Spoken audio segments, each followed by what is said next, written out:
Cette mare aux eaux sales, puantes et stagnantes, qu'on peut aisément confondre à un lac, ces tables qui nagent en plein marché total à Bakongo, ces caniveaux bouchés au marché Mungali et tous ces trottoirs boueux au marché Wenze sont le lot quotidien des commerçants de ces quelques marchés de Brazzaville après la pluie.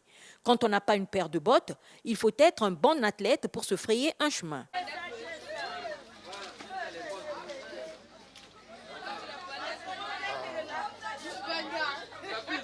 Oui.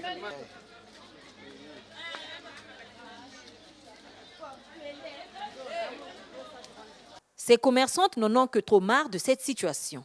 Quand il s'agit de la pluie, il y a la boue et le client ne peut plus venir encore nous acheter. Donc c'est difficile. Et que la mairie chaque jour nous payons le droit du marché. Chaque jour on paye 200. Chaque lundi on paye 300 francs. Chaque fin du mois, chaque fin d'année, on paye 3500. Pourquoi? Hein? Mais chaque fin d'année, 3600. Bon, c'est pourquoi. Mais la mairie est où? C'est-à-dire nous sommes fatigués. On se demande vraiment jusqu'alors si nous sommes des Congolais, si nous sommes dans notre pays. Franchement, hein? On nous torture. C'est-à-dire on se présente au marché parce qu'on n'a rien à faire à la maison. Le contraire, on fuit seulement les enfants. Hein? Mais vraiment on ne comprend pas. Les gens de la mairie, si je ne sais pas si ce sont les agents de quelle entreprise de notre pays, là vraiment on ne comprend pas. Trop de taxes, trop de taxes. Trop de taxes, je ne peux même pas étaler ça ici là. Et le marché est sale, on ne balaye même pas, mais tous les jours on donne l'argent pour la mairie. Dès que cette eau-là, les gens ou les clients quand ils arrivent, ils ont des difficultés de bien payer parce qu'ils se disent que non, j'ai mis ma paire, je ne peux pas rentrer au marché. Ils se disent aussi que quand ils rentrent au marché, ils peuvent avoir des problèmes, des microbes.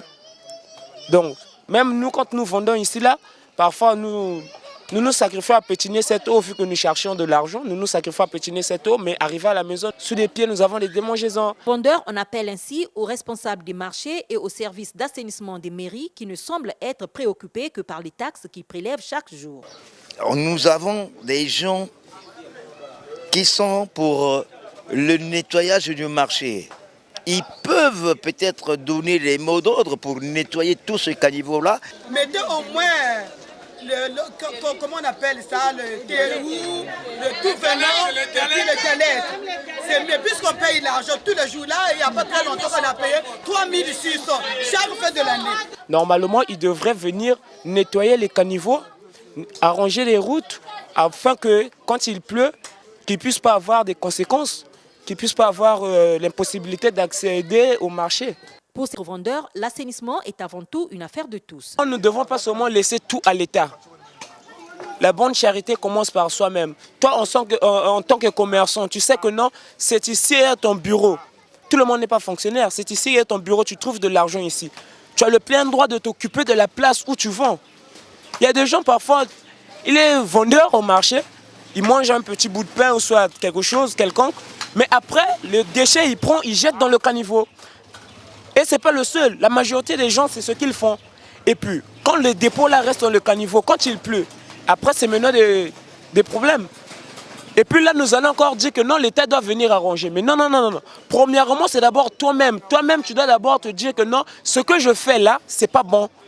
Parce qu'après, ça va boucher le caniveau et puis de l'eau va déborder et puis les clients n'auront pas l'accès à rentrer au marché. Je n'aurai pas de clients. Donc, pour éviter ça, il faut d'abord, toi-même, que tu sois conscient de ce que tu es en train de faire.